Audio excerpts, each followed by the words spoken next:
नवरात्र शनिवार से शुरू हो गए हैं। इस मौके पर मेरठ के सभी मंदिरों में भारी भीड़ देखने को मिली, तो वहीं घरों में भी घट स्थापना के साथ ही मां शैलपुत्री की आराधना की गई। भक्ति भाव से सभी ने मां की का पूजन किया। शहर के मंदिरों में भक्तों का भारी उत्साह देखते ही बन रहा है। इस बार 9 दिन देवी की आराधना का अवसर भक्तों को मिलेगा। संधि मास है। संधि मास मतलब जब ठंडा गया और ग्रीष्म ऋतु आई, इस समय बहुत सारा, जैसे बहुत पहले पॉक्स इत्यादि होता था, डिजीज होता था, नए फसल अब कट के आने शुरू होते थे। तो इस उपलक्ष्य में नवरात्रि पर्व मनाया जाता था कि पहला अन्न, नए नए जो फल आ रहे हैं, इन सबको माता को अर्पण किया जाए विशुद्ध मन से, स्वच्छता के साथ। ग्रीष्म ऋतु के आगमन को हम किस प्रकार से सेलिब्रेट करें, ये हमारे पूरे भारतवर्ष में मनाया जाता है। लगभग चैत्र से लेकर वैशाख तक, किसी भाग में चैत्र मास में मनाया जाता है, कहीं वैशाख में मनाया जाता है। तो मतलब एक माह का जो कंप्लीट पीरियड है, इसमें 9 वर्ष का महिमा मंडन पूरे भारत में होता रहता है और ये बहुत पुरातन परंपरा है। तो इसमें एक शक्ति का आवाहन करते हैं हम। कैसी शक्ति? विशुद्ध शक्ति। विशुद्ध शक्ति क्यों? ये यूनिवर्स जो है, ये प्रकृति जो है, प्रकृति को ही हम पूजते हैं। प्रकृति जो 5 तत्वों से बनी हुई है, शिव और काली, या कह लें दुर्गा और काली, शिव जो भी हैं, एक पुरुष तत्व है, एक स्त्री तत्व है। वस्तुतः ये दो नहीं है, हैं तो एक ही। लेकिन प्रकृति का उपासना हमारे ऋषियों ने, मुनियों ने, ब्राह्मणों ने ये बताया, जो चिरकाल से निरंतर सत्य है और हम करते चले आ रहे हैं।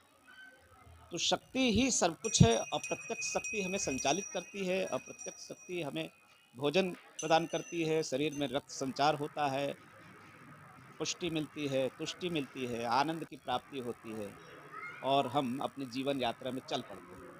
तो इसलिए ऐसी शक्ति को नमन किया जाता है, विशेषकर 9 वर्ष भारतीय हिंदू परंपरा के अनुसार। प्लस इसमें जो है रामनवमी, राम जी का भी बहुत बड़ा योगदान है। तो कुल मिलाकर के भारतवर्ष में, पूरे भारतवर्ष में 9 वर्ष जो है खूब हर्षोल्लास से मनाया जाता है और मनाया जाना चाहिए। प्रत्येक हिंदू को गर्व होना चाहिए अपने वर्ष की प्रतिपदा पर कि आज नया वर्ष है। एक्चुअली देखिए, वर्ल्ड जो है नवरात्रि, मतलब रात्रि की उपासना कहा गया है। रात्रि की उपासना क्यों?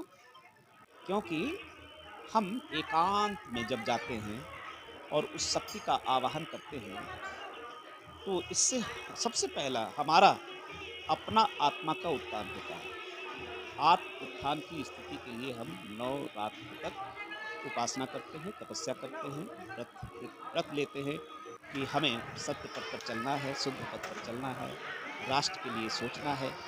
वस्तुतः यह राष्ट्र का उत्सव है, किसी देवी का नहीं। जब आप शुद्ध होंगे, आपका तन मन प्राण सब कुछ शुद्ध होगा, तो आप राष्ट्र के लिए कुछ सोच पाएंगे, तो आप राष्ट्र के लिए नमन होंगे। राष्ट्र अच्छा रहता है तो हम भी अच्छे रहते हैं, हमारा भी मन प्रफुल्लित होता है। तो यही मिला करके सेलिब्रेट किया जाता है। और रह गया सवाल हमारे मंदिर में, सदर काली मंदिर आज से 400 साल पहले इसका निर्माण हुआ। बहुत पुराना इतिहास है। तो जो परंपरा शुरू से चली आ रही है, वही परंपरा आज तक जीवित है। ये जो मूर्ति आप देख रहे हैं, ये पत्थर की नहीं है, ये मिट्टी की मूर्ति है। और बीच में थोड़ा-सा बॉम्बे से कुछ लोग आए थे, संस्कार कराया गया, क्योंकि अति प्राचीन मूर्ति है ना। तो यहाँ दोनों मतों से पूजन होता है, तंत्र मत से और वैष्णविक मत से। यहाँ वैष्णविक परंपरा से इसलिए होती है क्योंकि यहाँ जो है नारायण विद्यमान है, शैव और शक्ति दोनों विद्यमान हैं, तो तीनों की पूजन होती है। और तंत्र मत से पूजन होता है, यहाँ बलि परंपरा अति प्राचीन परंपरा है। तो रुधिर, मांस और मदिरा जो शिव के काल भैरव के गण हैं उनके लिए, जो काली की मुख्य सहचर्या हैं, योगनियाँ हैं, उनके लिए ये प्रदान किया जाता है। बाकी माँ भगवती का और नारायण का और महादेव का ये अन्न भोग जो लगता है, ये वैष्णविक परंपरा से लगता है।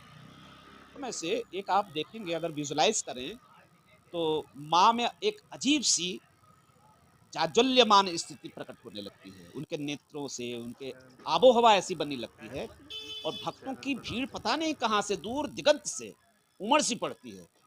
महाआरती जो होती है वो रात्रि को होती है षष्ठी में, अष्टमी में, सप्तमी, अष्टमी, नवमी तीनों। तो नवमी की आरती जो होती है वो थोड़ी लंबी चलती है, वो करीब 1 घंटे चलती है, बाकी आरतियाँ जो है 45 मिनट की होती हैं। ऐसा माता का आगमन तो अश्व के रूप से हुआ है। कहा जाता है कि अश्व में जब माता आती है तो लड़ाई झगड़ा झंझट होगा, जो दिखाया जा रहा है विश्व में।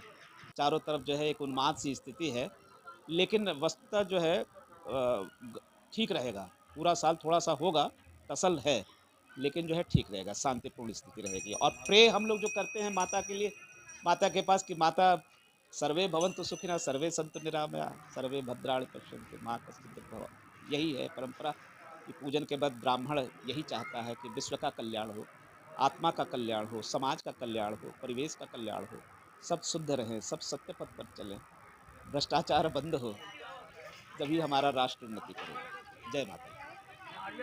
संस्कृति के अनुकूल आज हिंदू नववर्ष चैत्र शुक्ला प्रतिपदा है और आज का दिन ऐसा पर्व है, आज के दिन से ही विक्रमादित्य संवत की प्रारंभ हुआ था और इस महीने में हर चीज़ नई होती है, फसल भी नई आती है, वैवाहिक कार्यक्रम भी शुरू हो जाते हैं और अनेक त्यौहार आते हैं। कुछ 3-4 दिन बाद में रामनवमी का पर्व आएगा, उसके 2 दिन बाद में फिर हनुमान जयंती जन्मोत्सव का पर्व आएगा, महावीर जयंती आएगी।